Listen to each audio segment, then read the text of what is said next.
బంగ్లాదేశ్లో అల్లర్లు కొనసాగుతూనే ఉన్నాయి. దేశవ్యాప్తంగా హిందువులపైన ఇంకా దాడులు ఏమాత్రం ఆగడం లేదు. 19 రోజుల్లోనే 6 హిందువులని చంపారు అక్కడ నిరసనకారులు. మరో ఇద్దరిని కూడా ఈరోజు దారుణాతి దారుణంగా నడి రోడ్డు పైన హతమార్చి నిప్పుపెట్టిన సంఘటన మరోసారి చోటు చేసుకుంది. చక్రవర్తి అనేటువంటి ఒక యువకుడిని హతమార్చి అతన్ని పెద్ద ఎత్తున రోడ్డుపై ఆయన మృతదేహాన్ని ఊరేగించారు అక్కడ నిరసనకారులు. దీంతో పాటుగా రాణా ప్రతాప్ అనేటువంటి మరో యువకుడిని కూడా కాల్చి చంపారు. ఈ ఘటనలో 40 ఏళ్ల హిందూ మహిళపై కూడా సామూహిక అఘాయిత్యానికి పాల్పడ్డారు. మహిళ జుట్టు కత్తిరించి చెట్టుకు కట్టేసి చిత్రహింసలకు గురి చేశారు. హిందువులపైన వరుస దాడులతో ఇంకా యుఎస్ ప్రభుత్వం ఎక్కడా కూడా నోరు మెదపడం లేదు. మీరు విజువల్స్ చూస్తున్నారు. ఎంత దరిద్రం అంటే బంగ్లాదేశ్లో జరుగుతోంది.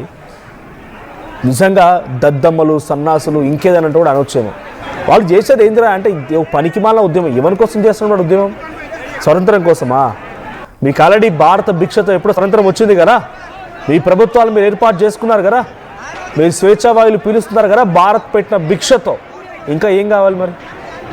అక్కడ ఎవడో ఒకటి రాజకీయ స్వార్థం కోసం, వాడు స్వాలభ్యం కోసం ప్రజలు రెచ్చగొట్టి వాడు మైనార్టీ మెజార్టీ అనే ఉద్యమాలకు తెరలేపుతూ ఉంటే వాడికి ఇంకా మర్దన చేస్తూ, వాడికి మసాజ్ చేస్తూ, వాడికి ప్రోత్సహిస్తూ ఈ రకమైన దాడుల.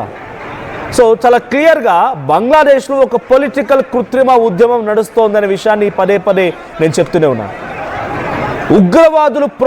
ఉగ్రవాదుల చేత ప్రొవకేట్ చేయించిన ఉద్యమం.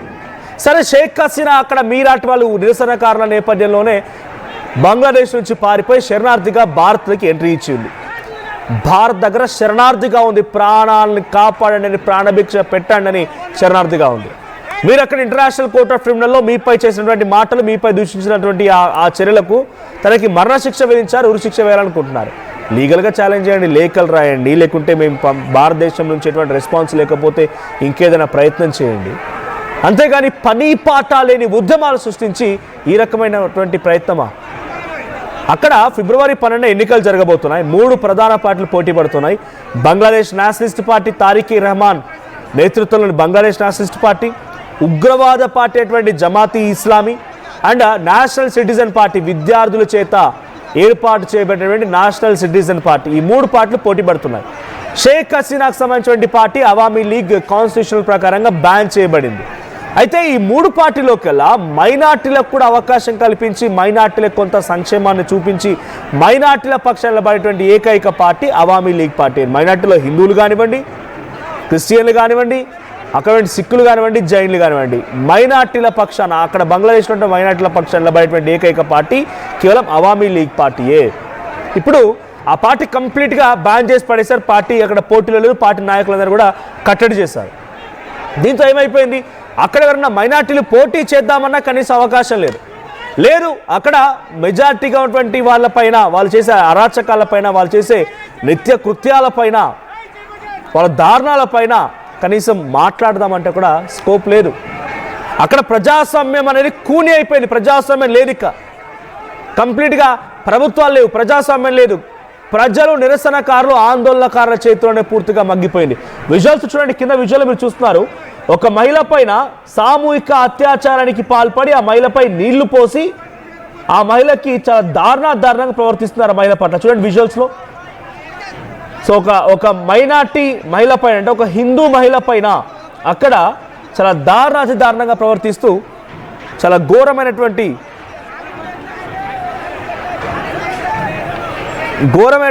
పద్ధతిని అవలంబిస్తూ మరణకాండం సృష్టిస్తూ ఉన్నారు. 19 రోజుల్లో 6పై ముందుగా దీపు చంద్రదాస్ ఒక కార్మికుడు హతమార్చి నిప్పంటించారు. అమృత్ మాండల్ ఆయన ఇదే రకంగా హతమార్చారు.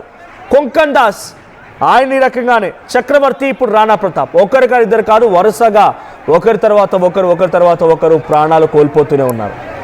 ఒక మైనార్టీకి సంబంధించినటువంటి అక్కడ మైనార్టీ అటువంటి హిందువు ఒక నామినేషన్ వేయడాడంట. అక్కడ ఎలక్షన్ జరుగుతున్నాయి కాబట్టి నామినేషన్ వేయడానికి వెళ్తే ఆ నామినేషన్ని కనీసం స్వీకరించకపోగా కిడ్నాప్ చేశారంట నిరసనకారులంతా కలిసి. ఆ నామినేషన్ వేసే వ్యక్తిని కిడ్నాప్ చేసి అక్కడి నుంచి తీసుకెళ్లారంట. రోజు రోజుకి ఇంకా ఈ దాడులు పెరిగిపోతూ ఉన్నాయి, పేటరేగిపోతూ ఉన్నాయి. కానీ అక్కడ ఉన్నటువంటి యుఎస్ ప్రభుత్వం మాత్రం ఏమాత్రం స్పందించడం లేదు, కనీసం దాని గురించి మాట్లాడడం లేదు కూడా. సో తారిక్ రెహమాన్ వచ్చిన తర్వాత అయినా కొంత బాగుపడుతుందేమో. నాకు అన్ని కులాలు అన్ని మతాలు ఒకటే, I'm N Indian, I'm a Bangladeshi, ఆమె హిందూ, ఆమె ముస్లిం, ఆమె జైన్, ఆమె సిక్, ఈ రకమైన పదాలు మాట్లాడుకొచ్చారు. ఇండియా గురించి కూడా చాలా గొప్పగా మాట్లాడుకొచ్చారు తన ప్రసంగంలో. అలా మాట్లాడిన తర్వాత అక్కడ మైనార్టీలో కూడా కొంత ఆశాభావం వ్యక్తమైంది. ఇంత నిరసనలు జరుగుతున్నాయి కదా, ఆయన వచ్చిన తర్వాత కొంత కంట్రోల్ అవుతాయేమో, తన పార్టీ కార్యకర్తలు నిరసనకారు అదుపులోకి తీసుకొస్తారేమో, వారందరికీ తన ప్రసంగాల ద్వారా కొంత అడ్డు చెప్పే ప్రయత్నం చేస్తారేమో అని చెప్పి అనుకున్నారు. కానీ ఏమాత్రం జరగలేదు. I'm sorry to say F India, నేను ఆ పదాన్ని ఫుల్ఫిల్ చేయలేకపోతున్నాను. ఈ నినాదాలు సోషల్ మీడియాలో ఒక వీడియో చూశాను, ఆ వీడియో ఇక్కడ నేను చూపించలేకపోతున్నాను. బట్ ఎంతటి దుర్మార్గం కొనసాగుతుంది బంగ్లాదేశ్లో అంటే ఎఫ్ ఇండియా, ఈ పదాన్ని ఉపయోగిస్తున్నారు వాళ్ళు. ఈ రకమైన స్లోగన్స్ భారతీయుల భిక్షతోని, భారతీయులు చేసిన పోరాటంతో ఈస్ట్ పాకిస్తాన్, వెస్ట్ పాకిస్తాన్గా ఉన్నటువంటి ఈ పాకిస్తాన్ ఉగ్రవాదుల చెరలో నుంచి బంగ్లాదేశ్ని కాపాడిందే భారత్. ఆ రోజు భారతదేశం లేకపోయి ఉంటే ఈ పాకిస్తాన్ ఉగ్రవాదుల చేతుల్లో బంగ్లాదేశ్ ఇప్పటికీ ఎప్పుడో పిప్పు అయిపోయేది.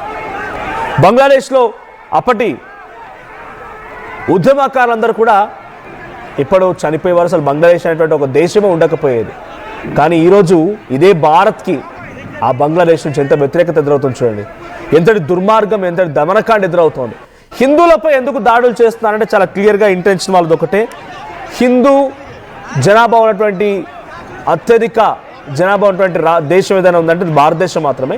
సో భారతదేశం పైన ఈ స్థాయిలో హిందువులకి మద్దతు ఉంది, హిందూ దేశంగా అత్యధికంగా ఉన్నటువంటి జనాభా దేశంగా ఉంది కాబట్టి సో అక్కడ ఉన్నటువంటి హిందువులను టార్గెట్ చేస్తే భారత్ రియాక్ట్ అవుతోంది. ఇది వాళ్ళ దురాలోచన.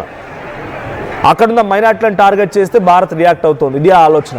రోడ్లపైకి ఎక్కి పిచ్చు కుక్కల్లాగా ఎలా అరుస్తున్నారు చూడండి. ఇక్కడ ఉద్దేశం బంగ్లాదేశ్లో జరిగేటువంటి ఆ దమనకాండను ఉద్దేశించి మాత్రమే. మైనార్టీలు, మెజారిటీలు, వాళ్ళ మతాలు, వాళ్ళ రిలీజియన్ నేను పట్టించుకోవడం లేదు ఇక్కడ. సో అన్ని కృత్రిమ ఉద్యమాలు. జైష్ ఈ మహమ్మద్ ఉగ్రవాద సంస్థ, లష్కర్ ఇ తోయిబా, ఇటువంటి సంస్థలకు సంబంధించి లష్కర్ ఇ తోయిబా, హిజాబుల్ ముజాహిదీన్, ఇటువంటి సంస్థలకు సంబంధించినటువంటి ఉగ్రవాదులు బంగ్లాదేశ్లో తిష్టవేసి మరి ఉద్యమాన్ని ప్రేరేపిస్తున్నారు.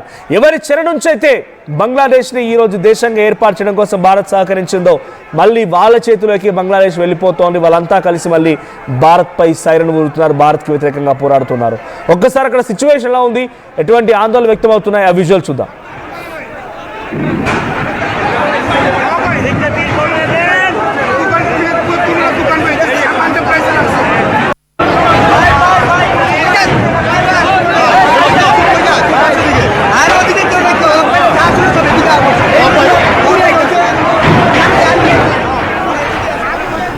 బంగ్లాదేశ్లో జరిగేటువంటి ఈ దమనకాండ పైన ఇన్ని రోజులు అవుతున్నా యూనస్ ప్రభుత్వం ఏమాత్రం పట్టించుకోవడం లేదు.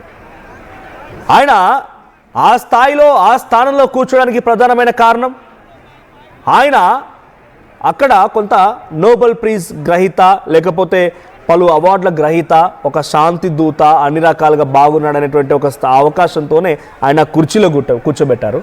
కానీ ఆయన మాత్రం ఒక దమనకాండం సృష్టిస్తూ ఉన్నాడు. అక్కడ నేషనల్ సిటిజన్ పార్టీ అనేటువంటి ఏదైతే ఎన్సీపీ పార్టీ ఉందో ఆ పార్టీని రెచ్చగొట్టి, ఆ విద్యార్థులు రెచ్చగొట్టి, షరీఫ్ సౌదీ లాంటి వ్యక్తులు రెచ్చగొట్టి ఇంకా మైనార్టీలపై దాడులు చేయిస్తున్నాడు. కానీ దాన్ని కంట్రోల్ చేసే ప్రయత్నం ఏమాత్రం చేయడం లేదు. ఏకంగా ఆర్మీయే హిందువులను ఎవరైతే నేను చెప్పినట్టుగా దీపు చంద్రదాస్, కొంకన్ దాస్, చక్రవర్తి, రాణా ప్రతాప్ అండ్ అమృత్ పాండల్, వీళ్ళందరినీ కూడా స్వయంగా ఆర్మీయే తీసుకువెళ్ళి నిరసనకారులకు అప్పచెప్తోంది, వాళ్ళ చేతికి అప్పగిస్తోంది. వాళ్ళని చంపండి, వాళ్ళని హతమార్చండి అని చెప్పి వాళ్ళ చేతిలో పెడుతోంది. అంటే అక్కడ ప్రభుత్వం ఎంత క్లియర్గా మైనార్టీలకి వ్యతిరేకంగా ఉందో అర్థమవుతోంది. ఎలక్షన్ స్టంట్లో భాగంగా ఎవ్వరికి తోచినట్టు వాడు ఏదో రకంగా అక్కడ మైనార్టీలపైన అఘాయిత్యం సృష్టిస్తూనే ఉన్నాడు. మరి ఇంత జరుగుతున్నా నేను ప్రపంచం మొత్తం మీద శాంతిని కోరుకునే వ్యక్తిని అని చెప్పే డొనాల్డ్ ట్రంప్, ఎడబోయావయ్యా నువ్వు, ఎక్కడున్నావు? ఇంత జరుగుతోంది కదా, ఇంత దమనకాండ సృష్టించబడుతోంది కదా, కనీసం నీ వాయిస్ లేదా? లేదు. బంగ్లాదేశ్లో నువ్వు ఒక శాంతి బోధకుడివి, శాంతిని కోరుకునేవాడు అని చెప్పి యూనస్ ప్రభుత్వాన్ని పెడితే ఆ దేశ ప్రధానిగా, దేశానికి అధ్యక్షుడిగా, దేశానికి ఇప్పుడు కీలకమైనటువంటి ఒక ఉన్నత స్థానంలో నీవు కనీసం రెస్పాండ్ అవ్వట్లేదు. ఇంకా ఇది కొనసాగుతూనే ఉంది. మరి దీని పర్యావాసం ఎలా ఉంటాయి? ఇతర దేశాలు ఎలా రెస్పాండ్ అవుతాయి, మరి ముఖ్యంగా భారత రెస్పాన్స్ ఎలా ఉంటుందో చూడాలి. మీ అభిప్రాయం ఏంటి? వరుసగా హిందువులని హతమార్చడాన్ని మీరు ఎలా చూస్తారు? కామెంట్ చేయండి.